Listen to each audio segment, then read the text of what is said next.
Descarga ya la aplicación móvil de Radio Viajera totalmente gratis, sin planes premium y con todos los podcasts geolocalizados, los destinos contados por periodistas y bloggers de viajes en primera persona, para que no te pierdas ningún detalle en tu próxima escapada.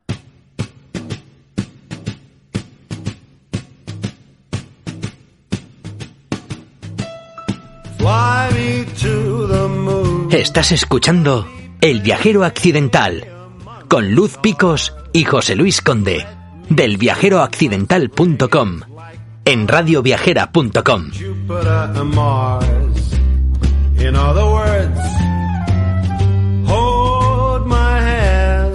Hola amigos del Viajero Accidental en Radio Viajera.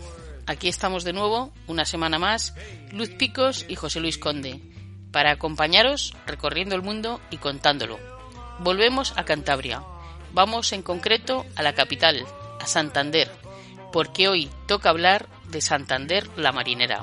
Sí, Luz. Hoy tenemos de invitado al escritor Javier Tazón Ruescas. Con Javier vamos a hablar de su libro Santander la Marinera, y en especial de la capital cántabra, y de un hecho histórico que cambió la fisonomía de la ciudad.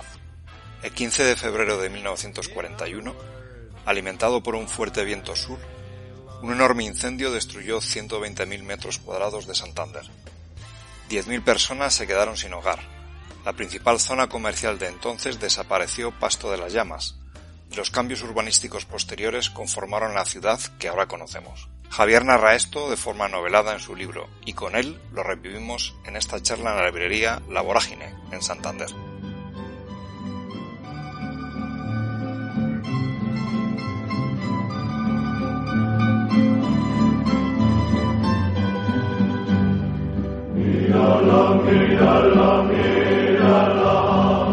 Bueno, hola Javier, estamos en la librería La Vorágine en la calle Cardenal Cisneros en Santander, que nos han cedido amablemente sus instalaciones por la entrevista. ¿Qué tal estás? ¿Cómo te encontramos? Pues hombre, me encontráis en estas circunstancias extrañas, pero bueno, hemos llegado hasta aquí. Hemos llegado hasta aquí, que no es poco. Que no es poco. Nos alegra mucho que te gustara la idea de nuestras entrevistas, de nuestros podcasts, y vamos a ello, ¿no? Cuéntanos un poco sobre ti antes de que pasemos a hablar de tus libros. Bueno, pues yo, para definirme, en una ocasión lo puse en un blog, no sé dónde está y no lo puedo quitar porque yo creo que el blog ha desaparecido, pero yo puse algo que realmente se corresponde a la realidad. Que yo tengo 53 años, es decir, que fui, 66 años, nacido para narrar en el año del Señor de 1953, Ajá. Hijo de una cuentacuentos, nieto de un cuentacuentos, padre de una cuentacuentos y abuelo también de un cuentacuentos, o sea que todo está en familia. Estás predestinado, ¿no? Soy abogado jubilado, he estado trabajando en el sector del urbanismo y soy un lector, porque sobre todo antes de ser escritor o al tiempo de ser escritor o después de ser escritor, es decir, antes de escribir, mientras escribe y después de escribir, el escritor tiene que leer. Vamos a ir ya con Santander la Marinera, que es el foco de nuestra conversación contigo, pero no solamente, porque hablaremos de más novelas de las tuyas. Es una novela y es varias cosas, ¿no? Porque es una novela histórica, una saga familiar, tiene algo de mágica.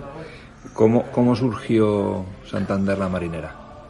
Pues tú lo has dicho bien, es un potpurrí de todas estas cosas que has comentado, ¿no?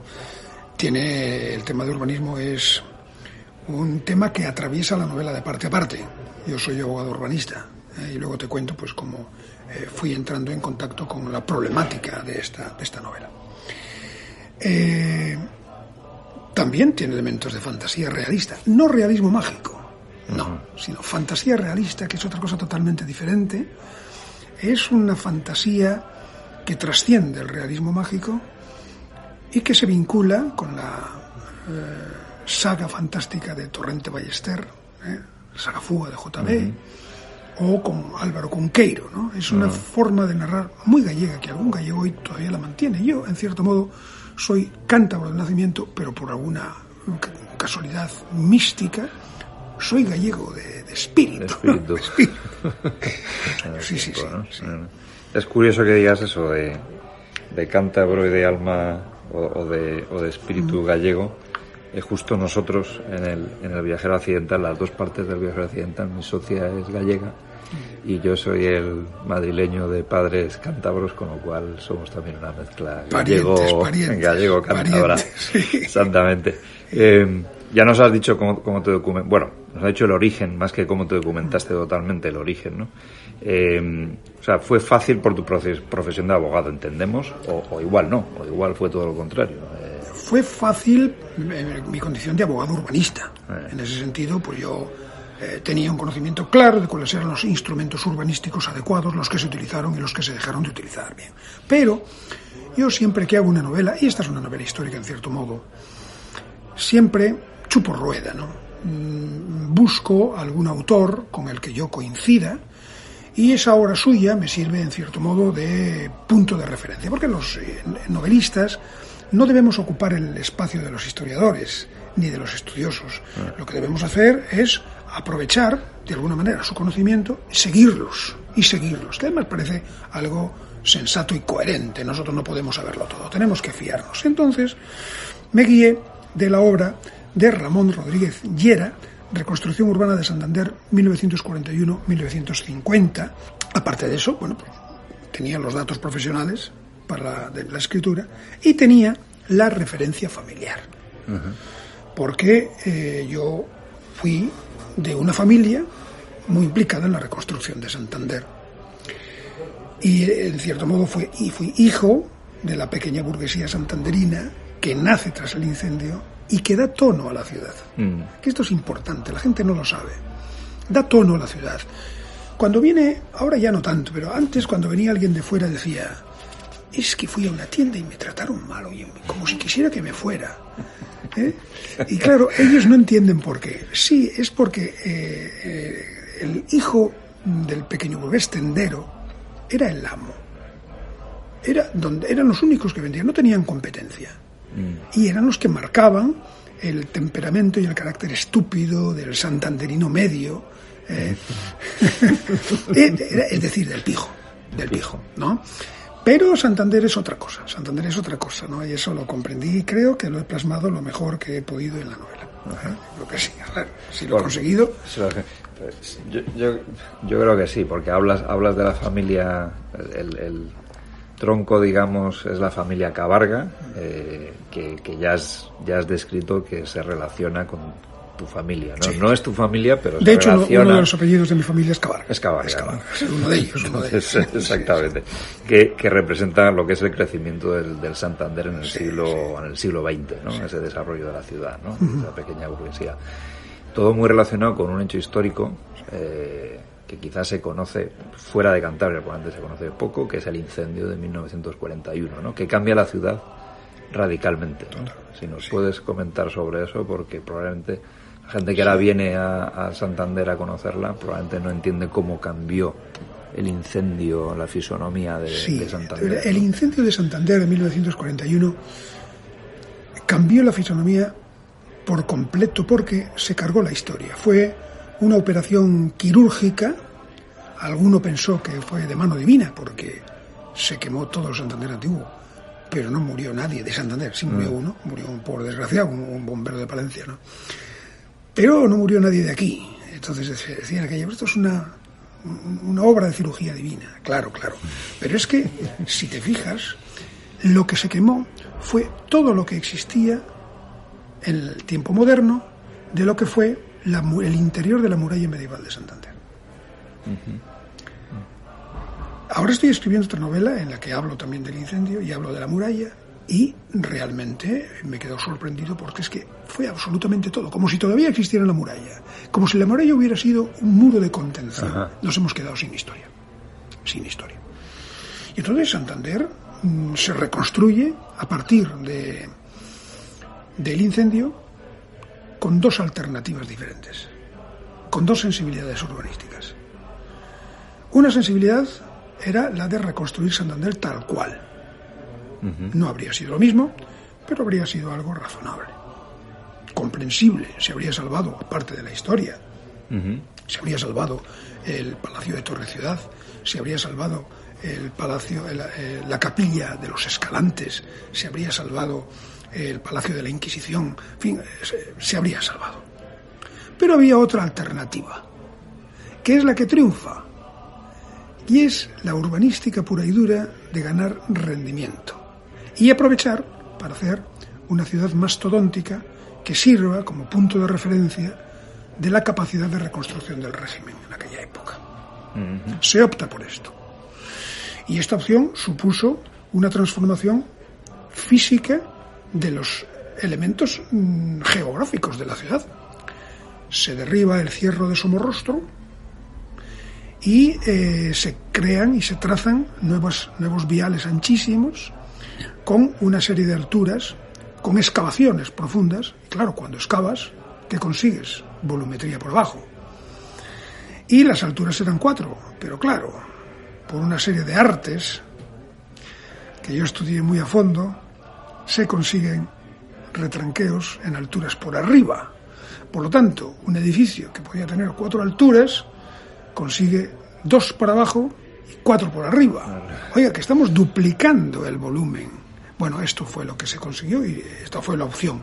Porque para la gente ahora que visita Santander, por centrarlo un poco, ese cambio de fisonomía, por ejemplo, el Paseo de Pereda aparece por el hecho del incendio, o es más la zona hacia donde están la Plaza de las Estaciones?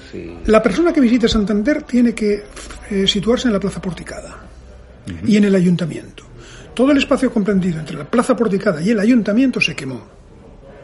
Y el espacio comprendido entre la Catedral y el Muelle, donde está el Centro Botín, donde está el Machichaco, hasta lo que es el Instituto Santa Clara, también se quemó. El incendio de Santander se llamó el Andaluz, porque comenzó en la calle Sevilla, empezó en la calle Cádiz y terminó en la calle Sevilla. Entonces, justamente en esta línea, en esta cruz, es donde justamente radicaba el Santander antiguo dentro de la muralla, porque el Paseo Pereda y todas las calles posteriores, que son unas calles paralelas, unas calles racionales, con unas alturas limitadas, esa es la zona del ensanche que se produce en el siglo XIX y, tiene un esquema totalmente diferente. Pero eso no se quemó, por fortuna no se quemó. Toda la parte antigua era la que estaba alrededor de la catedral, etcétera. Y sobre todo hay 2 Santander. La Santander marinera, de ahí el nombre de la novela, que te la puedes encontrar en algún barrio. Esto te lo encuentras en el barrio pesquero, esto te lo encuentras en Cueto. En el barrio pesquero tenemos el habla cantarina más bella que existe, porque el pejino que se habla en Laredo, que se habla en Santander, en Santoña, es una forma dialectal sumamente atractiva. Bueno, pues el pejín puro se encuentra en el barrio pesquero y también se encuentra en Cueto, es decir, en la zona donde fueron desplazados los proletarios que vivían hacinados en el centro de Santander. Que es, aunque vemos que una parte de esa visión fatalista la compartes con Indy, pero ¿qué es lo que más te gusta de Santander? Entonces, ¿qué es lo que más te gusta? Hay que pensar del Santander pasado y del Santander presente. A mí me gusta el personaje santanderino. El personaje santanderino es zumbón, serio como una patata, pero con un sentido del humor profundo. Es un personaje que cae de pie siempre, con mucho gracejo, aunque podamos parecer serios. Y creo que el valor que tiene Santander es el valor precisamente humano. Este valor se lo ha dado la marinería, se lo ha dado el pesquero, y se lo ha dado también otro elemento que se ha perdido en Santander, que es la mar. No la mar desde el punto de vista del pesquero. Todos los que vivíamos en el centro de Santander, incluso los pijillos, solíamos trabajar en la mar, solíamos ir a descargar a Canfrisa para ganarnos 4 perras, o quien tenía oportunidad se embarcaba para sacarse 4 perras, o incluso para vivir. Siempre te decían tus padres: hijo, siempre estará la mar. Estudia, pero siempre estará la mar. Esto desapareció también. Esto desapareció, ¿no? Y en general yo creo que es el santanderino el personaje realmente rompedor, y es lo que me gusta de Santander, es lo que me gusta de él. Pero no te lo encuentras en el centro. En el barrio pesquero, sí. En el barrio pesquero te encuentras muchísimo, pero hay muchas más zonas, En la obra se habla, por ejemplo, del enfrentamiento entre dos conceptos diferentes, porque él, en unas ferias de Santiago, que además hace un recorrido que hice yo, él aparece en la calle Peñarbosa, donde hay un ambiente bastante aceptable, y se lo pasan bomba ahí viendo pues un revival de música de los años 60. Y al mismo tiempo, después va a la Plaza Porticada, donde hay un festival de rock en el que los jóvenes están como patatas, aguantando una enorme cantidad de decibelios con la música por dentro. Bueno, eran las dos formas de cultura totalmente diferentes, ¿no? Totalmente diferentes. Y el Centro Botín, pues es una forma de cultura pues totalmente diferente a esta que yo te estoy explicando. Muy bien. A ver, aparte de Santander la Marinera, que es el centro de la conversación, ha sido el centro de la conversación hasta ahora, pero tú eres un escritor, sobre todo, no sé si te lo consideras, pero eres sobre todo un escritor de novela histórica y muy relacionada también con Cantabria, puesto que tienes un personaje central que es Juan de la Cosa, cartógrafo, y con él has hecho sobre él has escrito varios libros. Entonces háblanos un poco de la novela histórica y cómo ves tú la novela histórica. Bueno, yo soy un novelista que sí escribo novela histórica, no solamente novela histórica. Me encuentro cómodo en la novela histórica, pero es una novela histórica muy rara la que yo hago, ¿eh? ¿Y en qué es diferente, por ejemplo, tu visión de Juan de la Cosa, para que los lectores entiendan? Sobre Juan de la Cosa, la visión que tengo es totalmente diferente a la que se conoce. No solamente de Juan de la Cosa, sino aprovechando el viaje de Juan de la Cosa, o aprovechando el viaje de que vamos a hablar de Juan de la Cosa, hablamos de Colón y de todo lo que lo rodeó. Yo tuve una profesora, la profesora Íñiga, a la que le dediqué uno de los libros. La pobre mujer se murió y no llegó a ver esa. Cuando yo estudiaba magisterio, nos dijo en una ocasión, época de dictadura, nos dijo: venid. Imagínate esa película del Club de los Poetas Muertos, cuando el profesor se agacha y les dice venid. Bueno, ella se agachó, nosotros nos acercamos y nos dijo: mirad, Martín Alonso Pinzón sabía llegar, posiblemente estuvo allí antes. Juan de la Cosa sabía volver porque conocía el tornaviaje, seguramente estuvo allí antes con las pesquerías de Terranova, vasco-cántabras. Y uno preguntó: ¿y Colón? Bueno, Colón sabía aprovecharse de lo que sabían los demás. Bueno, pues este es el eje de la novela, y eso es lo que intento demostrar de la novela, de las 4 novelas que he hecho sobre Juan de la Cosa. Las 4 novelas. Es esa combinación de personajes que cada uno sabía hacer una cosa y al final la fama superior se la llevó el que sabía tirar de uno y de otro. A nosotros, aparte de hablar de literatura, de libros, de viajes, nos gusta también hablar con quien entrevistamos de a dónde viajan. Porque claro, nosotros somos viajeros, accidentales o no, pero somos viajeros. Entonces, ¿a dónde viajas tú? Yo soy un viajero occidental, igual que vosotros, porque viajo cuando tengo que viajar. Si no tengo que viajar, no viajo. Pero he estado en muchos sitios. He estado en el Caribe, he estado en Inglaterra, he estado en los polos, he estado en África. Incluso estuve en una expedición que iba desde Libia hasta Mauritania, pero he estado con la imaginación, que es otra forma de viajar. He estado con mis novelas.